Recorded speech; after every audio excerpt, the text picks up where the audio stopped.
Здравствуйте! Кешью – крючковатые орешки, пользующиеся высоким спросом во всем мире. Взрослые ценят их за полезные качества и высокий процент питательных веществ, а дети любят за насыщенный и приятный вкус. При этом далеко не все знают, как растет орех кешью и откуда он поступает в наши магазины. Об этом и пойдет речь в нашем видео. Свою популярность орешки кешью завоевали благодаря неповторимому вкусу и богатому минеральному составу, даже несмотря на их довольно высокую цену.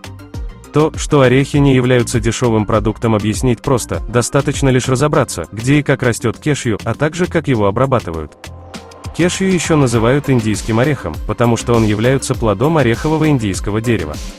Его название, с греческого «кардия», переводится как «сердце». Объясняется такое наименование яблоком, из которого и произрастает орех. В созревшем виде оно приобретает сердцевидную форму. Индийский орех – это вечно цветущее дерево, максимальная высота которого может достигать 30 метров. Отличительной особенностью растения являются его листья, диаметром 15-20 см, и необычные орешки в форме крючка. Именно они и ценятся любителями питательных продуктов. Хоть орех и называется индийским, но пришел он с другого континента. Впервые деревце начало расти на территории Бразилии. Силами португальских завоевателей ростки были вывезены в Индию и Африку, далее распространились по Азии, в другие тропические страны. Первым штатом, в который был завезен уникальный орех, стал Гоа. Произошло данное событие в XVI веке. Далее, по достоинству оценив вкус плодов кешью и продуктов из них, первооткрыватели поспособствовали расселению растения по всем регионам Земли, имеющим жаркий климат. Растение легко приспосабливается к новым для себя почвам. Главное требование для его быстрого роста и плодоношения – это высокие влажность и температура, длинный световой день. Дерево относится к вечнозеленым тропическим растениям. Вес одного очищенного ореха 1,5–2 грамма. Сейчас выращиванием ореха занимается 32 страны. В некоторых государствах дерево кешью имеет свои традиционные названия. Из постсоветских стран лишь на территории Азербайджана орех кешью выращивают в промышленных масштабах. К числу лидеров по производству индийского ореха относится Вьетнам. Именно отсюда орех отправляет по всему миру, средний годовой показатель 900 тысяч тонн. Выращиваются кешью на окультуренных территориях, отличающихся рыхлой почвой. Созревшие плоды собираются в контейнеры. Далее орехи подвергаются обжарке. Дело в том, что в сыром виде кожура кешью содержит опасную смолу. Она может оказать негативное химическое воздействие на кожу. Нейтрализуется она только при сильном термическом воздействии. А по потреблению ореха первое место занимает Индия. Высокие урожаи ореха кешью получают также Бразилия, Нигерия, Индонезия. В среднем с 1 гектара плантаций собирают 800 кг ореха. Принято считать, что плантации деревьев занимают более 3,5 миллионов гектар, а ежегодный урожай составляет 3 миллиона тонн орешков. Поэтому жители тропических стран, которые занялись выращиванием орешков кешью, точно не прогадали с видом деятельности. Дело в том, что индийское ореховое дерево практически безотходно.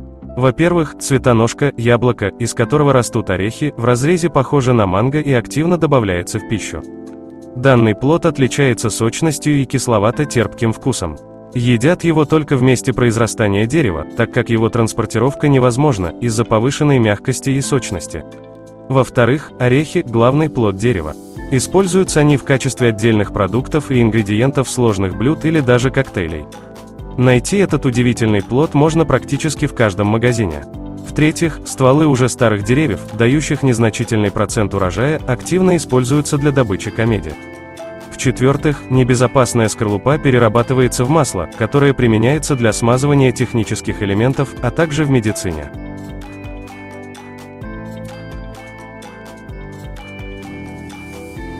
Дерево вырастает от 13 до 30 метров в высоту. Ствол короткий, ветвящийся. Крона достигает диаметра до 12 метров. Ветки раскидистые, крона широкая и очень густая. Если посмотреть, как растет кешью, то очевидно, что дерево очень похоже на яблоню.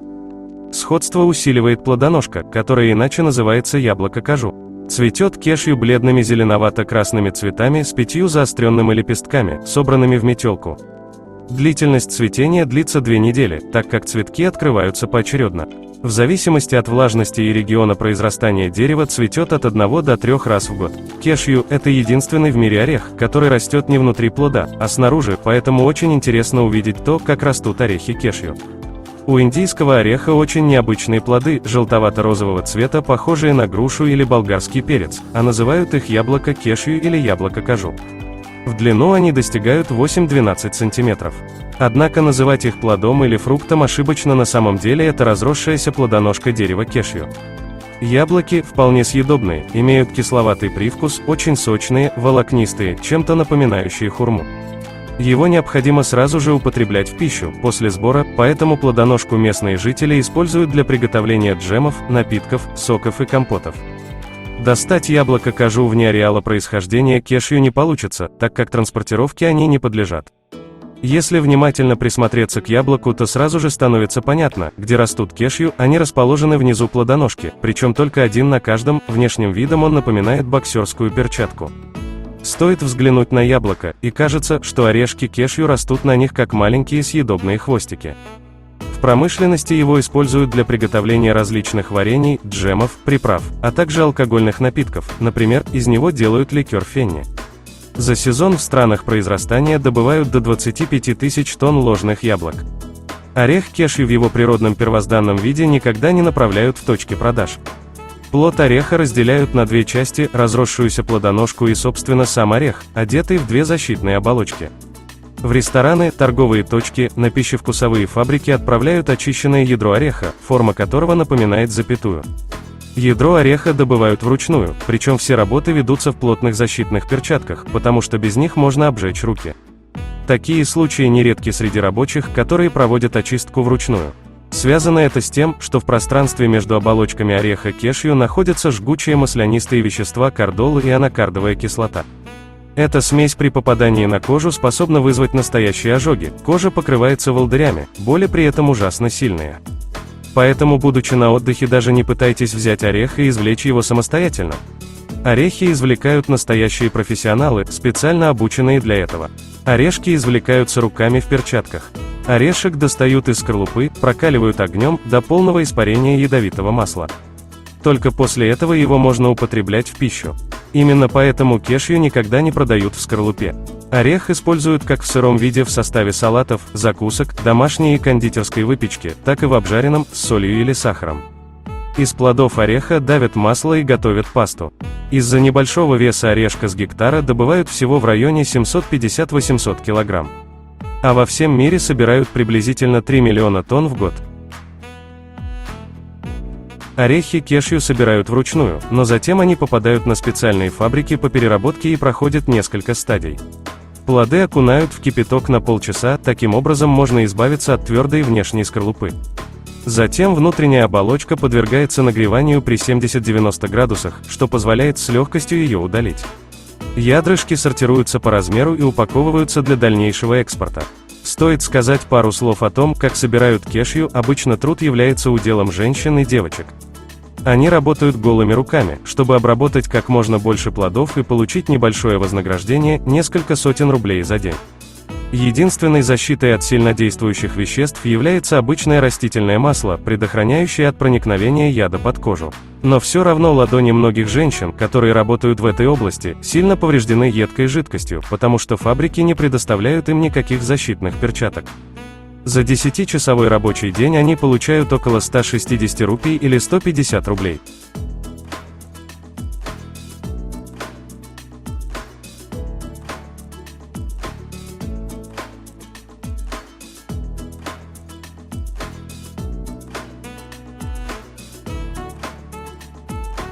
Размножают кешью семенами, их берут от наиболее качественных ореховых деревьев. Вследствие того, что деревья являются перекрестно опыляемыми, благодаря этому возникло очень много форм различных по габаритам, массе и качеству плода. Семена перед посадкой в грунт проращивают. Для этого их необходимо на 48 часов поместить в воду, которую следует менять каждые 12 часов.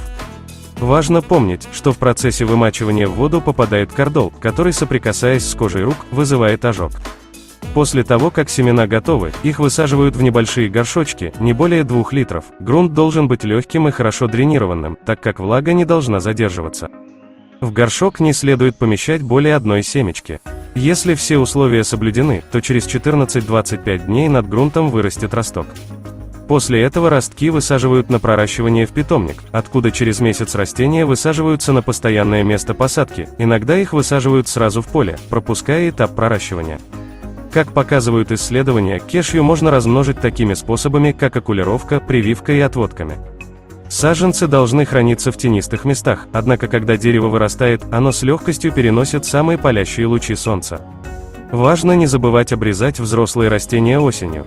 Особенность агротехники выращивания этого растения в том, что, будучи молодым, оно очень слабо переносит пониженные температуры, за счет этого даже в тропической зоне площади возделывания ограничены высотой 600-700 метров над уровнем моря. Взрослые деревья настолько выносливы, что могут выдерживать длительные засухи по несколько месяцев, поэтому могут расти в зонах, где осадки составляют приблизительно от 1000 до 4000 мм в год. Очень часто эти растения используют для закрепления эродированных склонов и песков. Если индийский орех получает достаточное количество солнца, то растет очень быстро, и при благоприятных условиях уже через несколько лет можно собрать первый урожай. Как только орехи созревают, яблоки кешью сами падают на землю. Собранные плоды кешью перерабатывают на специальных фабриках. Не во всех странах для работников имеются подходящие условия труда. Во многих местах работа по сбору кешью ценится очень дешевой, сборщикам не выдаются средства защиты. Переработка сырых орехов на фабриках включает в себя следующие этапы. Сначала орехи бросают в кипяток на 30 минут, чтобы твердая скорлупа сверху еще больше затвердела. В таком состоянии ее легче расколоть и удалить. Затем кешью обжаривают при температуре 70 градусов С, чтобы снять вторую, внутреннюю оболочку. Орешки сортируют, удаляют некондиционные, порченые, имеющие пятна, а затем упаковывают. Весь процесс производства очень времязатратный и многие этапы выполняются вручную. Для этого необходимо много рабочей силы и, в первую очередь, осязание в кончиках пальцев. Сбыт орехов кешью позволяет жителям Африки при помощи немногочисленных технических инструментов создавать небольшие региональные предприятия и таким образом обеспечивать свое существование. Оплачивают ли африканские работодатели своих наемных рабочих честно, это открытый вопрос. Их следует поддерживать покупкой товаров с соответствующей маркировкой. Чтобы увеличить рыночную стоимость продукта, некоторые продавцы предлагают орехи кешью с солью, поджаренными или ароматизированными. Обозначение орехов кешью сырыми, к сожалению, является введением в заблуждение и является только лишь ориентированным на прибыль выделением продукта со стороны продавца. В этом случае такая маркировка означает лишь то, что орехи не были обработаны жаркой или солением. На завершающем этапе производства кешью упаковывают с использованием вакуума. Ядра орехов кешью поставляются производителями в вакуумных упаковках, вес которых достигает от 0,5 до 11 кг. Транспортировку выполняют всеми видами крытого транспорта. Рекомендуется поддерживать температуру в помещении не выше плюс 25 градусов Цельсия и относительную влажность воздуха до 75%. При таких условиях в вакуумных упаковках срок хранения продукции достигает 1 года. При расфасовке в потребительскую тару упаковка должна быть в сухом, чистом и незараженном вредителями виде, а также без посторонних запахов. Индия является основным производителем кешью, здесь производится 60% всех орехов. Но качество продукции здесь самое низкое, поэтому орехи из Индии самые дешевые. Уже в феврале начинается сбор урожая, большие поставки ожидаются в конце марта. Вьетнам также является одним из крупных мировых поставщиков орехов.